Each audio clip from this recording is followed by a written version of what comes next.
All women are different, but they are all women. This video is androcentric from a men's point of view and is presented as opinion, commentary, and debate. Expressing opinions is not violence. These are ideas to challenge, question, and argue in public, because classical liberalism relies on the First Amendment for its dialectic. If you are a feminist, then consider this. If patriarchy truly existed as claimed, feminism could not. And if all men are trash and women are equal to men, then what are we to conclude? Women will die for their children, men will die for their wives and children, and God chose to die for all mankind. Authority rolls up with responsibility. If this framing of facts offends you, click off to a cute cat video.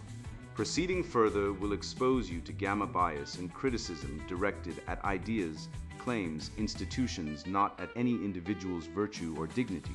Our method follows the 7 liberal arts. The trivium, grammar, logic, rhetoric, and the quadrivium, arithmetic, geometry, music, and astronomy. And the transcendentals, the good, true, and beautiful.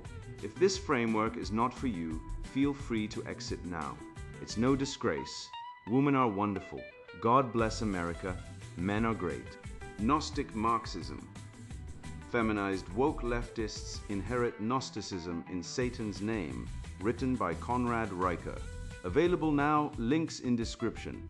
The Gnostic cuckoldry of the woke West, weaponizing the trivium to smash the feminist spectacle and master the unblinking stare. You are living inside a hallucination, a neon-lit fake reality constructed by those who despise the very flesh they inhabit. I look at the modern woke left and I do not see a political movement.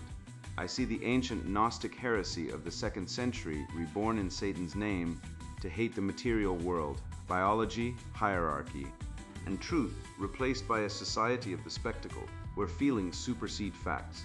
They have weaponized empathy to turn the Western male into a draft animal for their emotional whims, and it is time to smash the screen. You see the evidence of this spiritual rot everywhere, from the corporate tribunal where a man is fired for failing to worship at the altar of lived experience, to the cold, hard fact that while men commit the vast majority of suicides, our tax dollars fund domestic violence shelters that legally bar men from entry, leaving us to die in gutters while our oppressors claim victimhood. They are testing you, throwing tantrums to see if you will engage with reason or collapse into a beta state of submission. I am going to show you how to hold that gaze, how to master the storm, and how to use the trivium, grammar, logic, and rhetoric to cut through the lies of cultural Marxism like a hot knife through butter, reclaiming the transcendent spirit of the West before the Gnostic void swallows us whole. We will strip away the toxic femininity that demands you apologize for your existence and replace it with the stoic resolve of our ancestors, proving that the only way to win this game is to realize it was rigged by people who hate the game itself. The matrix is cracking, and I hold the hammer. The spectacle of Gnostic delusion. I recall the precise moment when the massive deception fractured for everyone to witness. It wasn't within a philosophy classroom or during a solitary session with Nietzsche's writings, but in a Virginia courtroom where the Johnny Depp and Amber Heard legal battle unfolded.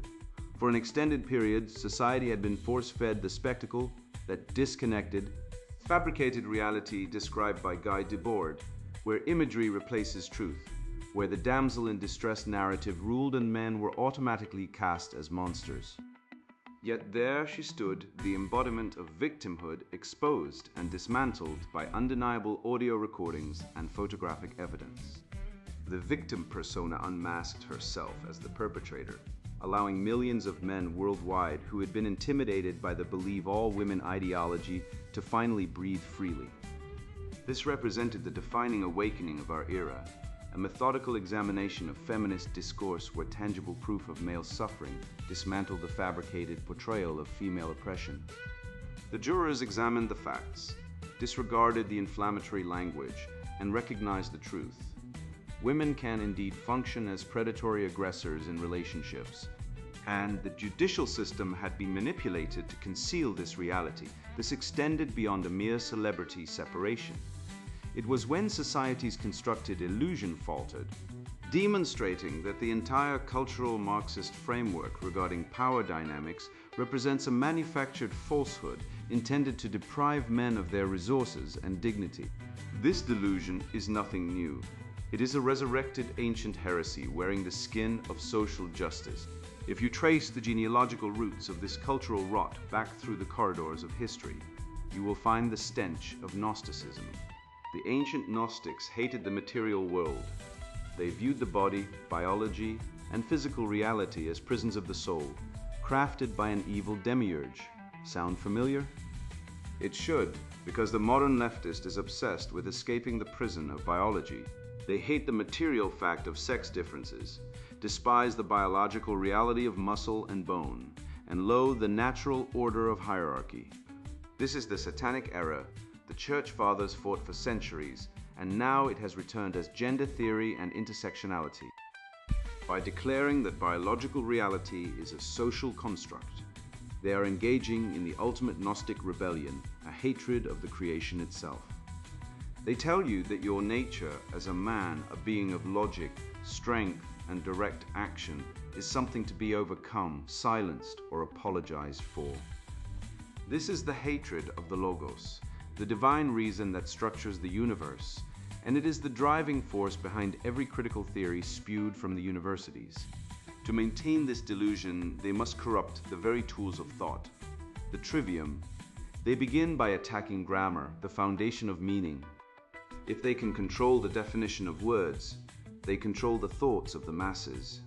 They have redefined violence to include misgendering or criticism, thereby equating verbal disagreement with physical assault.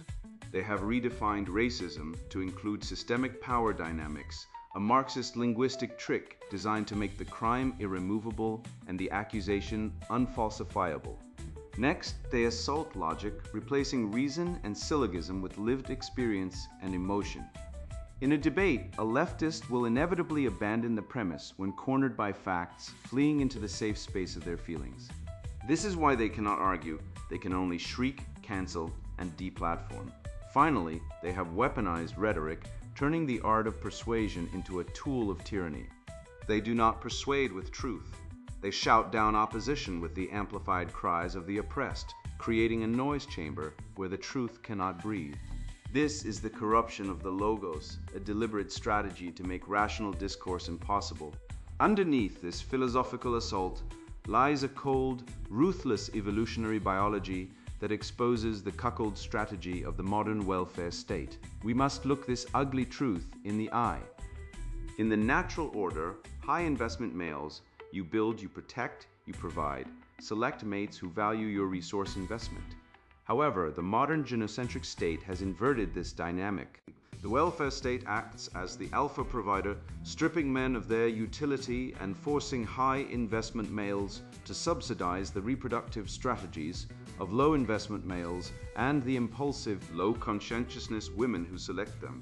When the state funds the illegitimate children of bad boys and deadbeats, it is effectively taxing the productive male to ensure the genes of the reckless are propagated.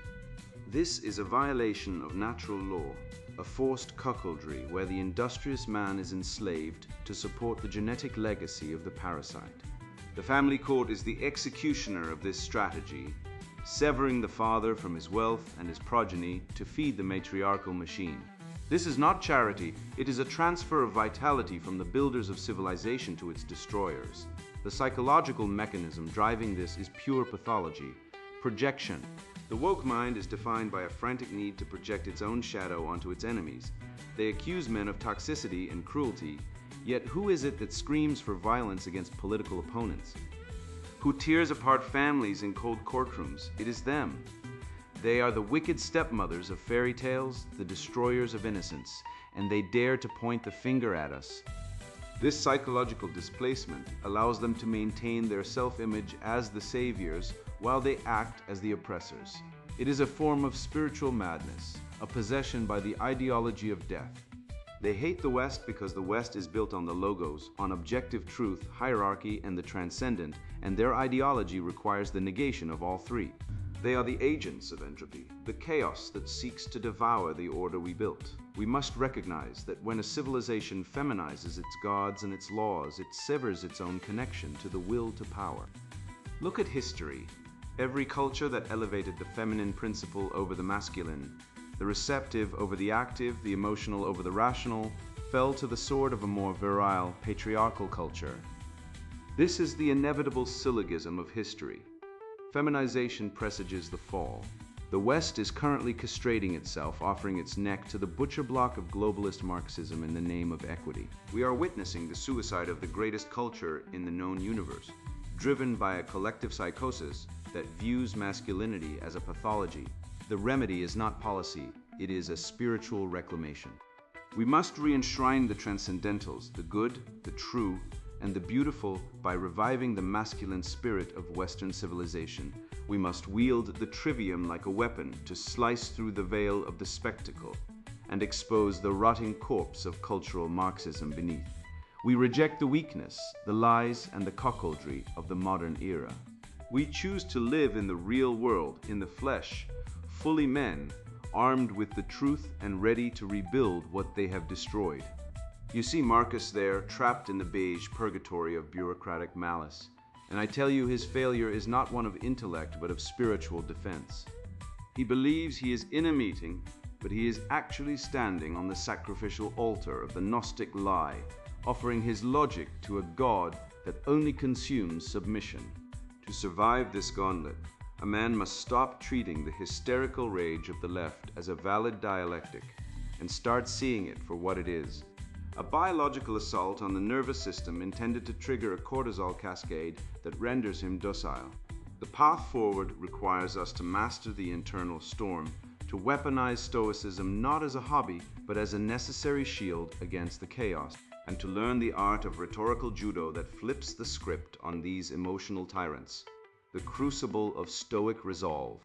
The air conditioning in the beige conference room hummed a monotonous B-flat. The kind of sterile background noise designed to lull the mind into compliance, but for Marcus, the silence was screaming.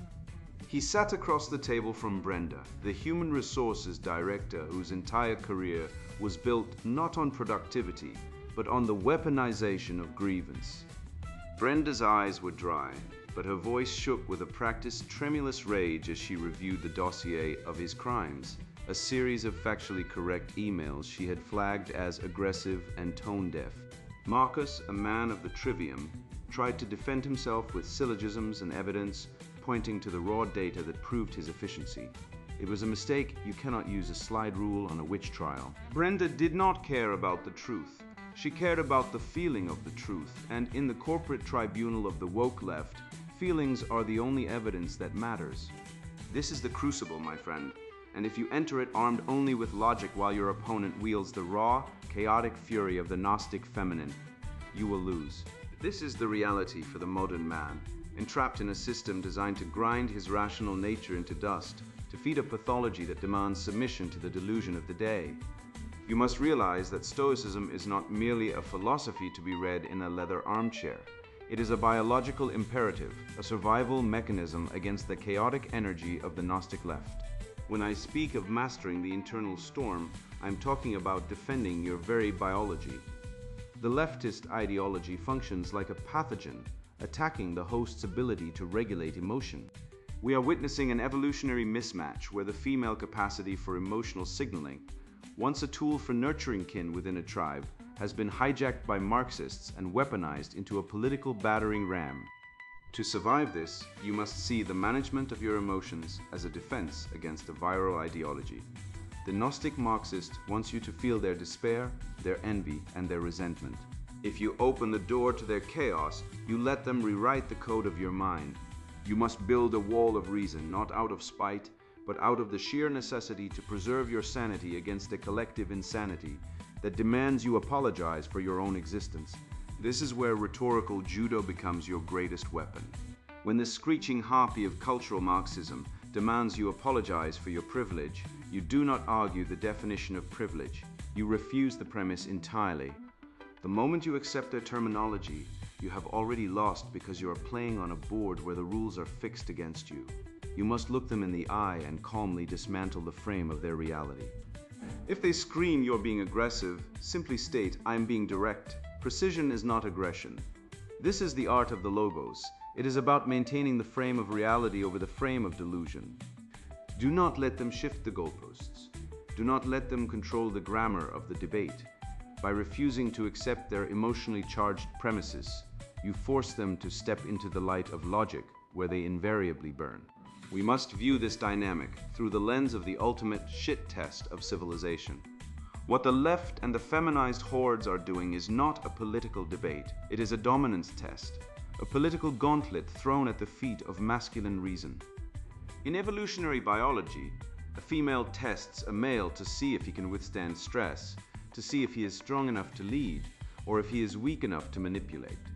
The left is doing this to Western civilization on a macro scale. They dump histrionic emotional garbage on us, ridiculous theories, fake victimhood, contradictory narratives, to see if we will break. They want to see if we will apologize, if we will capitulate, if we will adopt the posture of the beta male seeking to lower conflict through submission. But when you apologize to a lie, you do not get peace, you get eaten. They are testing to see if there is a patriarch left standing who can handle the sheer intensity of their narcissistic rage, and if you fail this test, you lose your culture. The cost of failing this test is not just social, it is written in your blood. We have the data, we have the facts, and they are terrifying. When a man capitulates to gaslighting, when he nods his head to the insane ramblings of a feminist ideologue just to keep the peace, his body reacts as if he has lost a physical fight. Research shows cortisol spikes and testosterone suppression in men who back down to social dominance posturing. Toxic femininity, the demand that the world cater to feelings over facts, is a literal biological weapon against male vitality. We see the fallout in the suicide rates of divorced fathers, stripped of their assets and dignity by a gynocentric court system that views them only as ATM machines.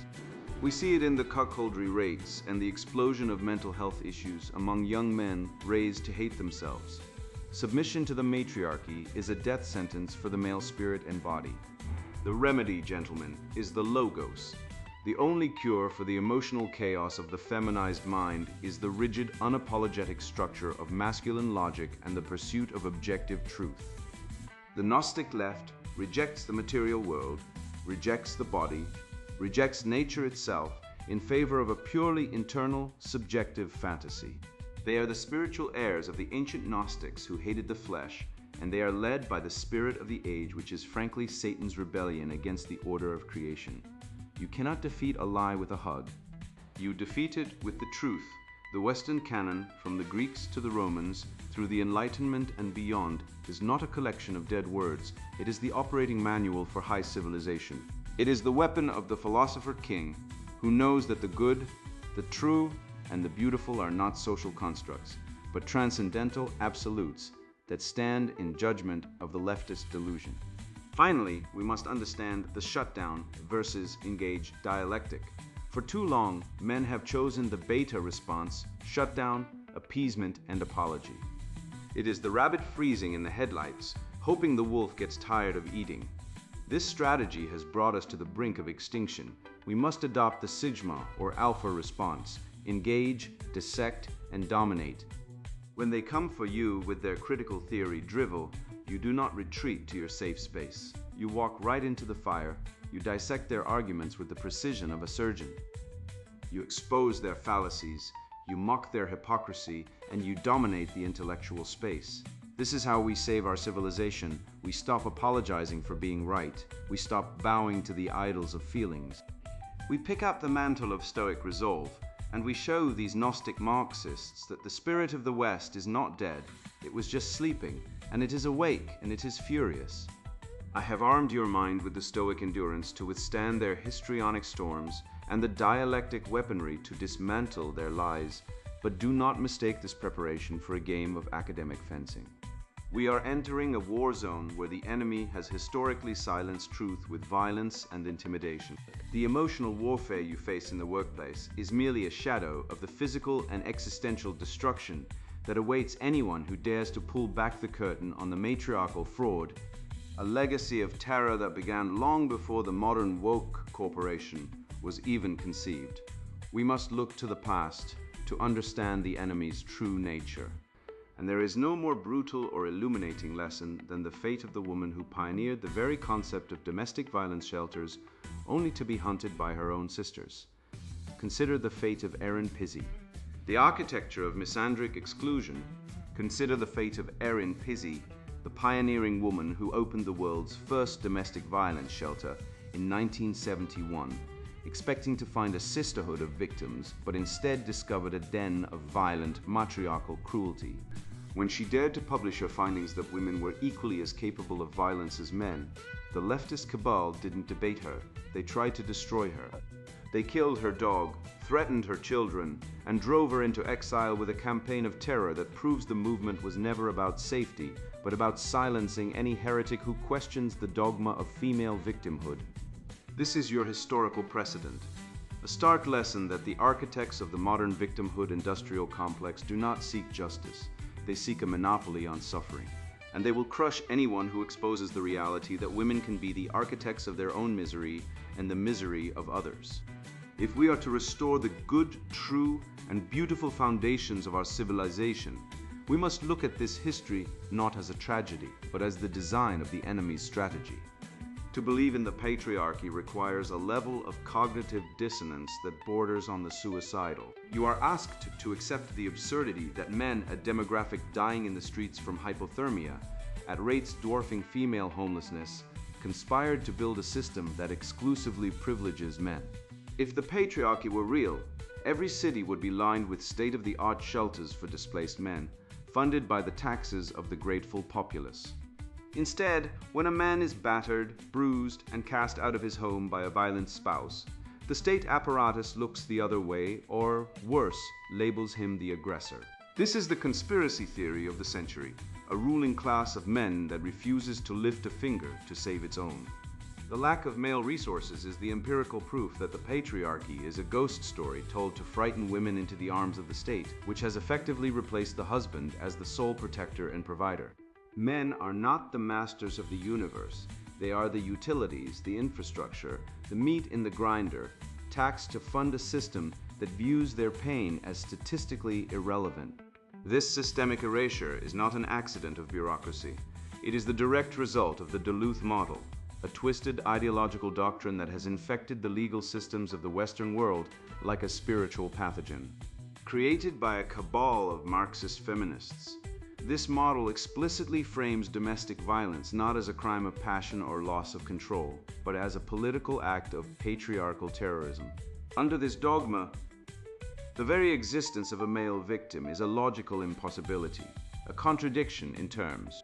Police officers trained in this methodology are taught that in a heterosexual dispute, the man is the primary aggressor by default regardless of who actually called 911 or who bears the physical marks. This is the wickedness of cultural Marxism. It replaces investigation with indoctrination, swapping evidence for narrative, ensuring that the only solution offered to a battered man is a prison cell. Consequently, we face a statistical vacuum so profound it screams of intentional malice. While billions are funneled into female-only facilities, the infrastructure for male victims is virtually non-existent. In the United States, of the thousands of domestic violence shelters, a mere handful accept men, and often only if they are transgender, thereby prioritizing identity politics over biological suffering. We see the suicide rates of divorced fathers skyrocketing, knowing that the family court system is rigged against them, yet there is no outcry. This is the architecture of misandric exclusion, a deliberate policy of silence where the data on male abuse is suppressed, underfunded, and ignored. It is a moral ledger where the debts owed to men are written in invisible ink, ensuring that when a man breaks, he does so alone, unseen and uncounted. This brings us to the evolutionary race to the bottom, a biological catastrophe unleashed by removing the constraints of civilization from female behavior. As Schopenhauer observed, the female will is oriented toward the immediate and the acquisition of resources, and by implementing a welfare state that incentivizes hypergamy and removes the biological consequences of mate selection, we have incentivized the absolute worst aspects of female nature. We have created a culture where deceit and cruelty are profitable mating strategies, where a woman can destroy a family, abscond with the children and the assets, and be rewarded by the state with the husband's wages. This is the feminizing of policy, a cloying, soft tyranny that disguises itself as compassion, while it guts the masculine impulse to build, protect, and provide, rewarding instead the instinct to consume, manipulate, and discard. We must recognize that the social contract has been rewritten in blood-red ink, and men have been excluded from the negotiation. The state has usurped the role of the husband, offering women provision and protection without the traditional requirement of reciprocity or gratitude. Men have been reduced to tax farms and sperm donors, disposable utilities whose labor fuels the very machinery that grinds them into dust. If we wish to preserve the living spirit of Western civilization, the rational, the logical, the strong, we must stop playing a game that is rigged for our destruction. We must recognize that the pathologies we face are not bugs in the system, but features of a system designed to maximize the extraction of male utility while minimizing the value of male life.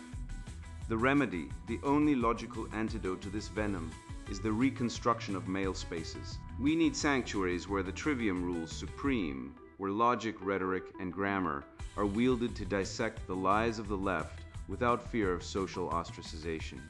We need environments where men can speak the truth about their experiences with family courts, false accusations, and societal rejection, finding solidarity in shared reality rather than shame in shared victimhood. Just as the monasteries preserved the light of knowledge during the Dark Ages, these male sanctuaries will preserve the flame of reason and the transcendental ideals of the West.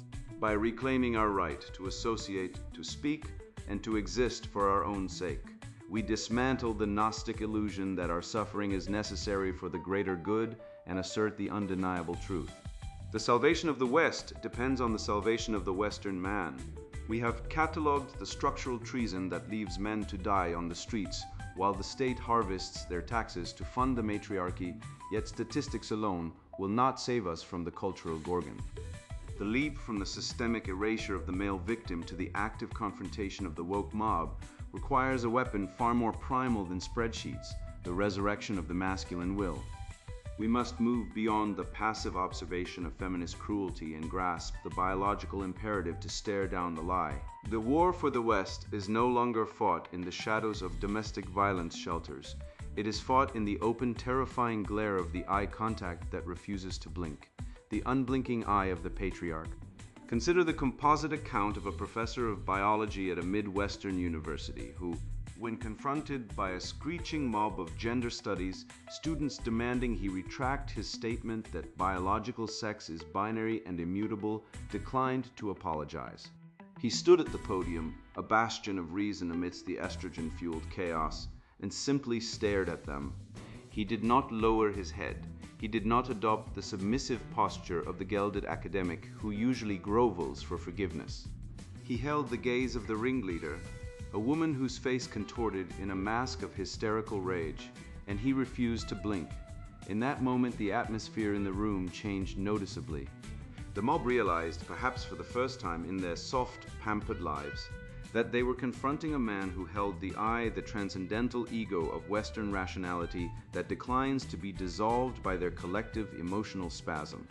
This is the alpha state, not a performative display of arrogance, but the unshakable alignment with fact. When you are right, you have no biological imperative to yield. You do not stutter, you do not apologize for the laws of nature, and you do not look away. This refusal to blink is the evolutionary test of dominance that predates their fake sociology degrees by millions of years.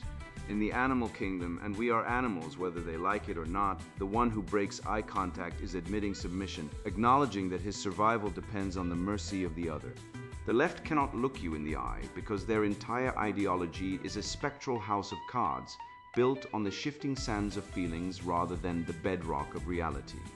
They fear the judgment of the masculine eye because deep down in their reptilian brains, they know the patriarchy they scream about is simply the natural order of competence, protection, and civilization.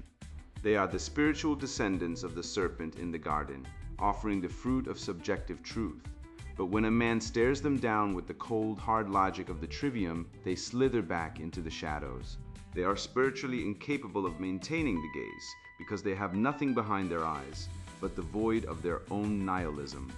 We must view the modern feminist not as a victim, but as a gorgon of the new age attempting to turn men to stone, not physically, but socially and psychologically, using the petrifying rays of shame, guilt, and toxic masculinity. She seeks to paralyze your will with the Medusa-like head of manufactured victimhood. But here is the secret they have hidden from you. The man who has mastered the trivium, logic, rhetoric, grammar, holds the polished shield of the mind. When she shrieks her accusations, you do not cower. You reflect her own absurdity back to her. You hold the mirror up to her narrative, showing her the grotesque reality of a movement that champions the killing of the unborn while ignoring the paternity fraud rates that suggest men are raising children that aren't even theirs, and she turns herself to stone. Her power exists only if you accept the premise of her guilt. If you look at her without flinching, armed with the facts of the family court system that strips fathers of their children in the majority of cases, the spell breaks and she is reduced to the bitter, lonely reality of her own making. When you reject the spectacle, to use the terminology of Guy Debord, and engage in this radical act of eye contact, you reclaim authenticity. The modern world is a simulation, a spectacle of lies where men are told they are oppressors and women are told they are perpetual victims, a narrative designed to make you hate yourself so you can be more easily governed. But the moment you refuse to break the gaze, you pierce the veil of this Marxist unreality. You create an authentic culture in the microsecond of confrontation, a bubble of reality where the truth still exists. This is why they hate you. This is why they try to deplatform you, because your gaze proves that their world is a fake. By simply looking at them and not looking away, you are saying, I see the lie. You are validating the objective universe over their subjective delusion. This is how we take back the good, true, and beautiful, defining them not as the whims of a passing emotion, but as the objective standards that can only be upheld by a rational masculine mind. Ultimately, the restoration of our civilization requires this ultimate strategy. You must look the devil in the eye and laugh. You must laugh at the absurdity of critical theory. You must laugh at the hypocrisy of a movement that claims to care about equality, but creates a matriarchy of victimhood. You must look at the statistics, the suicide rates of divorced fathers, the paternity fraud rates, the cultural collapse, and you must refuse to blink. We rebuild the West not by apologizing, but by standing firm on the bedrock of logic, biology, and unapologetic masculinity. We look at the chaos they have wrought, the gender-bending madness, the erasure of fatherhood, and we do not flinch. We hold the line. We are the unblinking eye of the patriarch, and the darkness fears the light. You have walked through the fire of the lie and emerged with your sanity clutched tight in your fist. We have systematically dismantled the Gnostic heresy of the left, exposing how their hatred of the material world, the biological reality of sex, and the immutable laws of physics is merely Satan's ancient error dressed up in a pink pantsuit of social justice. You see now that the spectacle is a hologram designed to hide the fact that you are being farmed, a tax-paying cuckold in a system where family courts strip fathers of their children and male domestic violence victims are left to freeze on the streets because the patriarchy mysteriously forgot to build them a shelter. This isn't a tragedy. It is a calculated evolutionary heist, and now you possess the forensic evidence to prove it, from the absurdity of the gender wage gap myth to the cold reality of male suicide rates. Arm yourself with the trivium and go forth into the battlefield of the everyday. When some scowling priestess of the woke cult tries to drown you in histrionic emotion to test if you will shut down, do not flinch. Engage with the smirk of a man who knows the emperor has no clothes. Using logic as a scalpel to dissect their hysteria while maintaining that unblinking eye contact which signals to their primitive hindbrain that you are the alpha reality they cannot gaslight. You have mastered the stoic art of holding the frame, understanding that to submit to their feelings is to surrender your biology to a toxin. You are no longer a passive observer in the theater of the absurd. You are the director who yells cut and rips down the fake backdrop of cultural Marxism. This is your moment to reclaim the living spirit of Western civilization from the grip of the feminine imperative. Do not hoard this red pill. Shove it down the throat of every blue-pilled simp you meet with the relentless aggression of truth. You are the remnant of the Logos, the only thing standing between order and total collapse. Go out there, look the devil in the eye, laugh at his absurdities, and rebuild a world where the good, the true, and the beautiful are not subjective feelings, but the iron laws of the land. The war for reality is won one conversation at a time, and you are now fully armed. And now the sponsored book introduction, Gnostic Marxism. Feminized woke leftists inherit Gnosticism in Satan's name. For years I watched the world unravel. I saw men broken by systems that claimed to help them, boys raised without fathers, and truth replaced with slogans. I saw universities turn into echo chambers, workplaces become confessionals, and language twisted into weapons. I saw strong men silenced for speaking plainly, while the weak rose on victim status. I asked myself, how did we get here? Why does every progressive movement end in chaos, resentment, and decay? The answer wasn't in economics, it wasn't in sociology. It was buried in ancient spiritual lies repackaged as modern liberation. I spent a decade tracing the roots of this madness. I studied Gnosticism not as a relic, but as a living virus. I read Marx not as a political theorist, but as a heretic. I compared their writings side by side and realized Marx didn't invent anything. He stole the Gnostic myth and dressed it in materialist clothing. The world is evil. The body is a prison. The elite are demons. Salvation comes through revolution. The promised utopia is just beyond the next purge. It's not philosophy, it's religion. A blood cult with economics as its liturgy and the state as its high priest. I've lived inside this lie. I once believed in equality as a moral imperative. I thought dismantling hierarchies would free people. Then I watched as every institution that embraced that idea collapsed from within. Schools stopped teaching. Companies stopped innovating. Men stopped trying. Why strive when effort is sin? Why lead when leadership is oppression? I saw the war on masculinity not as a side effect, but as the point. The goal isn't equality, it's erasure. The target isn't patriarchy, it's men. This book is not for everyone. If you believe gender is a social construct, that capitalism is the root of all evil, or that your identity entitles you to special treatment, you will hate this book. Close it now.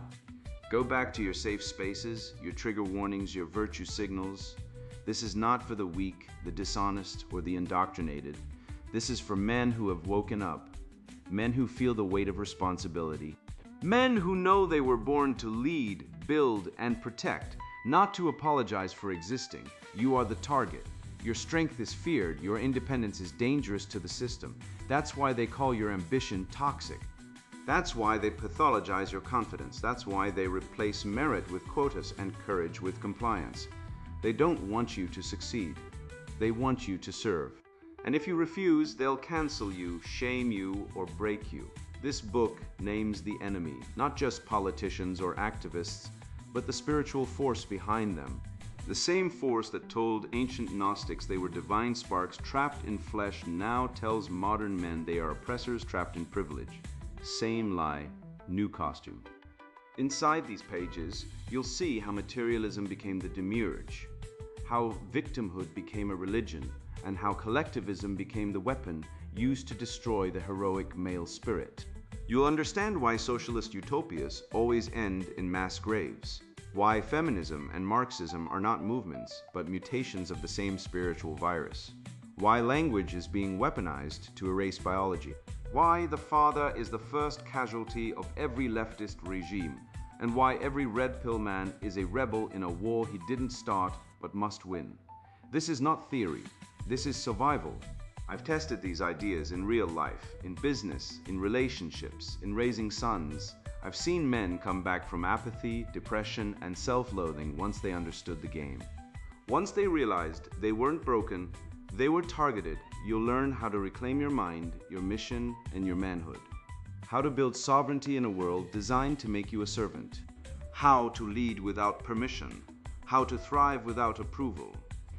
If you are a man who still believes in truth, hierarchy, and the sacred duty of the strong to protect the weak. If you reject the cult of victimhood and the soft tyranny of wokeism, then this book is your weapon. Read it, study it, use it. The West is not dead. Heroism is not obsolete. The sovereign man is rising.